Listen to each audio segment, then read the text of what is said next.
the emergency diaries, years that forged a leader. ये नरेंद्र मोदी जी के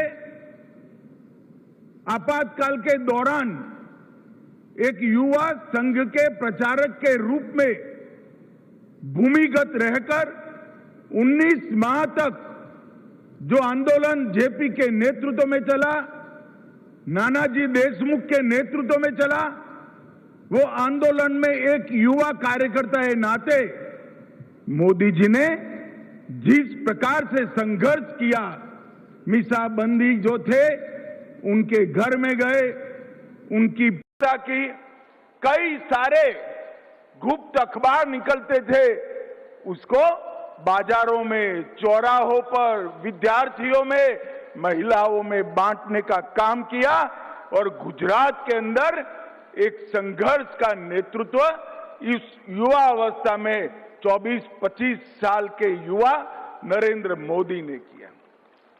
आज के इस ऐतिहासिक कार्यक्रम में मेरे साथ मंच पर उपस्थित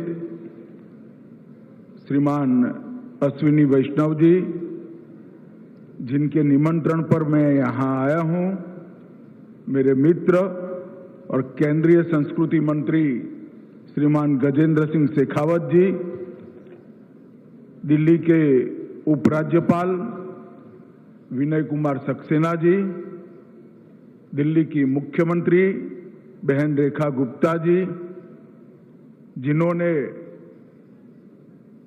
आपातकाल के खिलाफ के संघर्ष को बहुत नजदीक से देखा है और आपातकाल के खिलाफ लड़ाई जिस नारे के साथ लड़ी गई, अंधेरे में एक प्रकाश, जय प्रकाश, जय प्रकाश, वो जयप्रकाश जी के अनन्य साथी प्रोफेसर राम बहादुर राय जी, जोर से जरा ताली बजाइए राम बहादुर जी के लिए।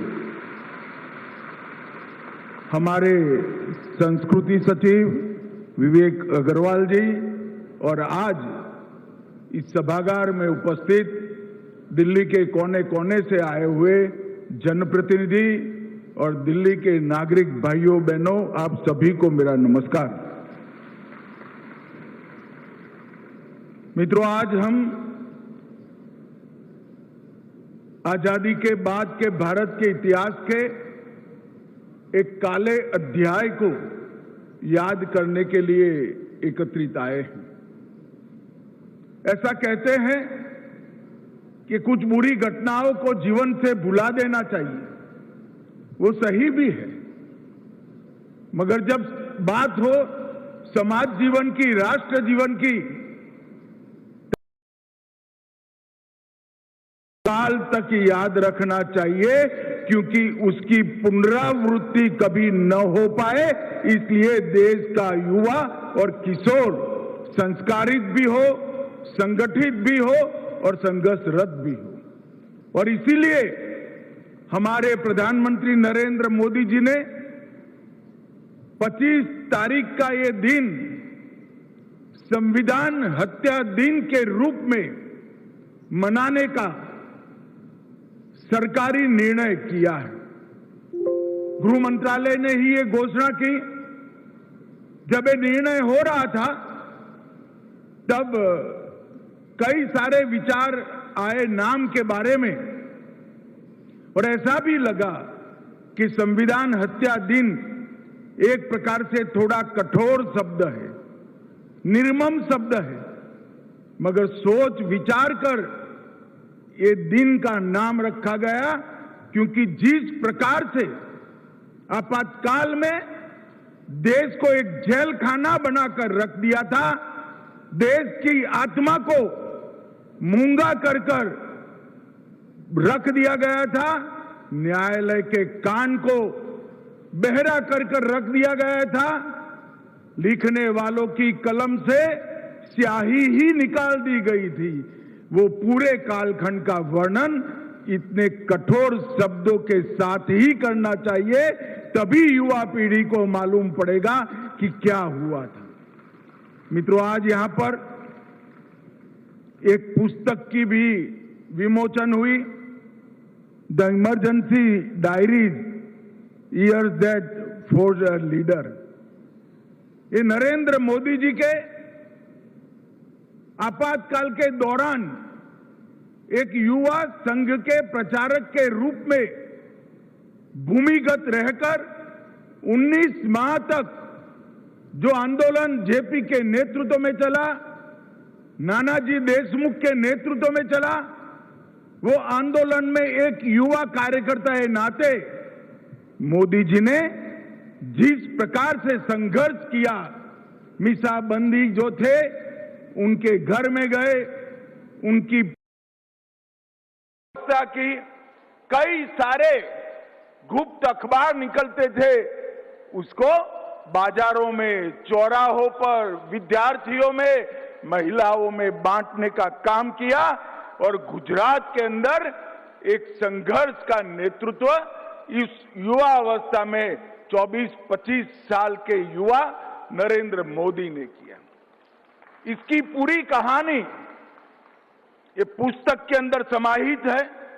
इसके साथ साथ राष्ट्रीय स्वयंसेवक संघ और जनसंघ की भूमिका, लोक संघर्ष समिति का संघर्ष और इसके साथ सत्याग्रह और जन जागरण की दिक्कतें और नरेंद्र मोदी जी उस वक्त भूमिगत रहकर काम करते थे। कभी साधु, कभी सरदार जी, कभी हिप्पी, कभी अगरबत्ती बेचने वाला या कभी अखबार डालने वाले फेरिया का काम कर कर ये सारे काम उन्होंने अंजाम किए थे। और आज देखिए, विधाता भी जब न्याय करता है तो किस तरह से करता है। जिस 25 साल के युवा ने उस वक्त कांग्रेस पार्टी की प्रधानमंत्री इंदिरा गांधी के तानाशाही विचारों का विरोध किया, घर घर जाकर, गांव गांव जाकर, शहर में घूमकर विरोध किया, आज वही व्यक्ति जिस काम के लिए इमरजेंसी डाली गई थी, परिवारवाद को प्रस्तापित करने के लिए, वो परिवारवाद को आज वही व्यक्ति ने 2014 में पूरे देश से उखाड़ कर फेंक दिया। और ये पुस्तक 5 अध्यायों में मीडिया की सेंसरशिप, सरकार का दमन, संघ और जनसंघ का संघर्ष, आपातकालीन पीड़ितों का, उनकी पीड़ा का वर्णन और तानाशाही से जन भागीदारी तक की ये यात्रा, इसका वर्णन इस पुस्तक में है। मैं विशेषकर देश के युवाओं को अपील करना चाहता हूं, एक बार इस पुस्तक को जरूर पढ़िए। आपकी ही आयु के एक युवा ने अपने शुरुआती दिनों में जिस प्रकार से तानाशाही के खिलाफ संघर्ष किया, वही युवा इस देश में लोकतंत्र की जड़ों को मजबूत करने वाला आज का प्रधानमंत्री नरेंद्र मोदी है। मित्रों, 24 जून 75 की रात को आपातकाल लागू कर दिया गया और एक सोच जमीन पर उतारने का, एक तानाशाह की सोच को जमीन पर उतारने का वो अध्यादेश अस्तित्व में आया। कई बार इतिहास सिर्फ घटनाओं को नहीं बताता है, वह नियत और नजरिए को भी उजागर करता है। बाबा साहेब आंबेडकर और संविधान निर्माता ने जो 2,67,000 शब्द बोलकर, चर्चा कर संविधान का निर्माण किया था, वो सारी चर्चाओं का अंत इंदिरा जी ने, राष्ट्रपति जी ने आज आपातकाल की घोषणा की है। एक वाक्य बोलकर सारे संविधान के स्पिरिट को खत्म करने का काम किया। और उसके बाद हम सब जानते हैं, जयप्रकाश नारायण जी ने इसके खिलाफ संघर्ष किया और इमरजेंसी डालने का मूल कारण भी जो 12 जून का फैसला था वो था। 12 जून को दो घटना एक साथ हुई। इलाहाबाद हाईकोर्ट ने देश की प्रधानमंत्री के इलेक्शन को खारिज कर दिया। उनको बताया कि आप 6 साल तक चुनाव नहीं लड़ सकती। पूरे देश में सन्नाटा छा गया और सुप्रीम कोर्ट से उसको स्टे मिला। इसके साथ साथ 12 जून को एक और घटना हुई थी। मैं गुजरात से आता हूं। 12 जून को ही गुजरात में जनता मोर्चे का प्रयोग सफल हुआ और गुजरात में कांग्रेस की सत्ता का अंत होकर जनता पार्टी की सरकार बनी। इससे घबराकर 25 तारीख को आपातकाल लगाया गया।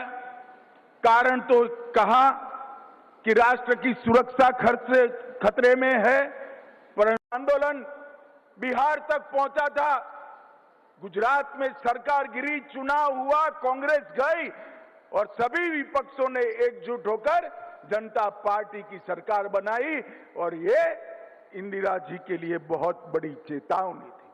और जेपी के आंदोलन में महंगाई के खिलाफ छात्र इकट्ठा हुए, अन्याय के खिलाफ रेल कर्मचारी इकट्ठा हुए और जगह जगह पर भ्रष्टाचार विरोधी आंदोलन हुआ और उसमें अंत में 12 तारीख को इलाहाबाद हाईकोर्ट ने इंदिरा जी को संसद सदस्य के नाते गैरलायक बना दिया। 24 जून को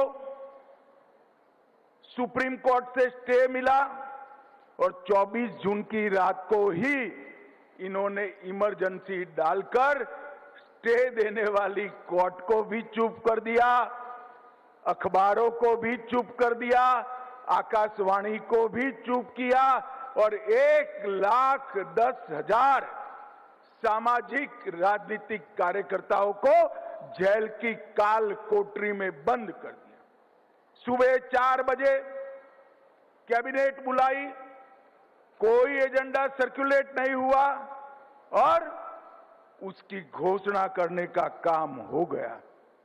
शाह कमीशन ने पूरी जांच के बाद कहा डिटेंशन, स्टेरिलाइजेशन, नसबंदी और डिमोलिशन, ये तीनों ने पूरे देश के अंदर जिस प्रकार से भय और आतंक का वातावरण किया, इसका कहीं विश्व में कोई जोड़ नहीं मिल सकता है।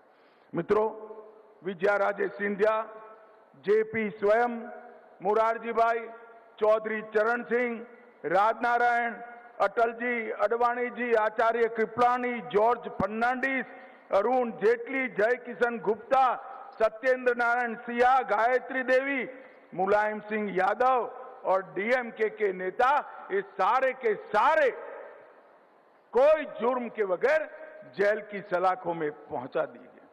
अखबारों के दफ्तर बंद हो गए, 253 पत्रकार गिरफ्तार हो गए, 29 विदेशी पत्रकारों को देश के बाहर भेज दिया और कई सारे अखबारों ने संपादकीय को खाली रखकर इसके सामने प्रोटेस्ट किया, जिसमें इंडियन एक्सप्रेस प्रमुख था, जनसत्ता प्रमुख था, उनकी बिजली काट दी गई और संसदीय कार्यवाही पर भी सेंसर लगा दिया गया।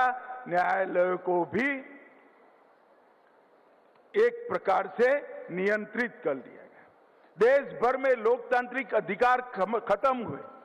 संविधान के अंदर 38वां संशोधन, 39वां संशोधन, 42वां संशोधन, अनुच्छेद 223A, 223B, इसके साथ साथ अनुच्छेद 123, 213, 352(5), 19 और अनुच्छेद 356 का उपयोग कर लोकसभा का आयुष्य भी बढ़ाया गया। न्यायपालिका में खिलाफ फैसले देने वाले जजों को सुप्रीम कोर्ट के मुख्य न्यायाधीश बनने से रोका गया। उसके पहले ही 3 न्यायाधीशों को खुदाकर चीफ जस्टिस रे को चीफ जस्टिस बनाने का काम किया था। और यहां जो युवा बैठे हैं उनको मैं पूछना चाहता हूं, कभी ड्यूएट सॉन्ग सुनते हो तो उसमें जेंट्स और लेडीज दोनों आवाज एक ही कलाकार की क्या हो सकती है? इमरजेंसी के वक्त हुआ था, किशोर कुमार की आवाज को बंद कर दिया, मनोज कुमार की फिल्मों पर प्रतिबंध लगा दिया, देव आनंद को दूरदर्शन से प्रतिबंधित किया, आंधी फिल्म को और किस्सा कुर्सिका को उस पर प्रतिबंध लगा दिया गया। मित्रों, संविधान की हत्या करने के बाद इस भारत के संविधान को मौन कर दिया गया, अभिव्यक्ति की आजादी छीन ली गई और बाद में एक दिन विपक्ष को झांसा देने के चक्कर में इमरजेंसी उठाई, देश में चुनाव आया, सारी विपक्षी पार्टियां जयप्रकाश जी के दिव्य नेतृत्व में एकत्रित हुई और देश की जनता ने तानाशाही की मानसिकता वाली श्रीमती गांधी को ऐसा दंड दिया कि वो स्वयं रायबरेली से चुनाव हार गई और देश में पहली बार गैर कांग्रेसी सरकार पूर्ण बहुमत के साथ बनी। और ये दिन इसलिए याद रखना जरूरी है कि भविष्य में कभी भी कोई भी व्यक्ति तानाशाही सोच को इस देश के संविधान पर थोप न दे। इसलिए बहुत जरूरी है कि इस दिन को याद रखा जाए और इसीलिए मोदी जी ने आग्रह किया था कि संविधान हत्या दिन के रूप में आज के दिन को मनाया जाए। आज एक विचार जो उस वक्त पनपा था, राष्ट्र से बड़ी पार्टी है, पार्टी से बड़ा परिवार है, परिवार से बड़ा मैं हूं और देश हित से बड़ी सत्ता है, उससे उलट आज मोदी जी के नेतृत्व में भारत प्रथम की सोच पूरी जनता के जनमानस के अंदर गूंज रही है। और ये परिवर्तन उन हजारों लोकतंत्र के योद्धाओं के संघर्ष के कारण है, जिन्होंने 19 महीने जेल में काटे और जो नारा बनाया गया था इंदिरा इज इंडिया, वो नारे को उलट कर इंदिरा अगेंस्ट इंडिया का नारा गगन में गूंजने लगा और परिवर्तन हुआ। इसी के कारण आज हमारे 140 करोड़ की आबादी मोदी जी के नेतृत्व में 2047 में पूरी दुनिया में भारत को हर क्षेत्र में प्रथम लाने के लिए संघर्ष कर रही है, संकल्पित हुई है और आगे बढ़ रही है। मित्रों, आइए आज हम सब और विशेष कर इस देश के किशोर और युवा आगे आए और इतिहास को, हमारे बच्चों को, किशोरों को और युवाओं को समझाएं, एक काले अध्याय को उनसे परिचय कराएं और भविष्य में कोई भी तानाशाह ऐसी हिम्मत न कर सके। इस प्रकार का देश का विचार भी बनाए, कार्य संस्कृति भी बनाए। फिर से एक बार मैं वो सभी लोकतंत्र के प्रहरियों को जिन्होंने लोकतंत्र के लिए संघर्ष किया, वो सभी को आज के दिन पर मन पूर्वक नमन कर उनका स्मरण करता हूं। राम बहादुर जी आज बैठे हैं। राम बहादुर जी जैसे उस वक्त के संघर्ष के करने वाले जितने भी लोग जीवित हैं, वो सभी को भी प्रणाम कर मेरी बात को समाप्त करता हूं। वंदे मातरम। मेरे साथ एक बार जोर से बोलिए, भारत माता की। अरे जोर से बोलिए। अभी भी किसके मन में कोई संभावना पड़ी है तो निकल जाए। दोनों हाथ उठाइए, मुट्ठी भींचिए और प्रचंड आवाज से बोलिए, भारत माता की, भारत माता की। वंदे वंदे। आप सभी का बहुत बहुत धन्यवाद।